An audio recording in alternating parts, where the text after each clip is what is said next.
खुश आमदीद proactive schooling system.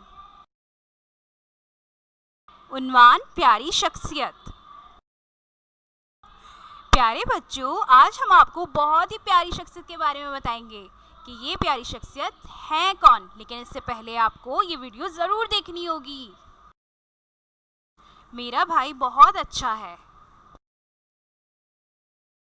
वो मेरे साथ बहुत खेलता है। वो मेरे हर काम में मदद करता है। प्यारे बच्चों, आपने देखा वो प्यारी शख्सियत कौन है? जी हाँ, वो प्यारी शख्सियत हमारा प्यारा भाई है। नंबर 1, मेरे डैश भाई हैं। नंबर 2, मेरा भाई बहुत डैश है, अच्छा या प्यारा। नंबर 3, मेरे भाई का नाम डैश है। शाबाश बच्चों, उम्मीद करती हूँ आपने तख्लीकी लिखाई लिखना सीख ली होगी। अल्लाह हाफ़िज़।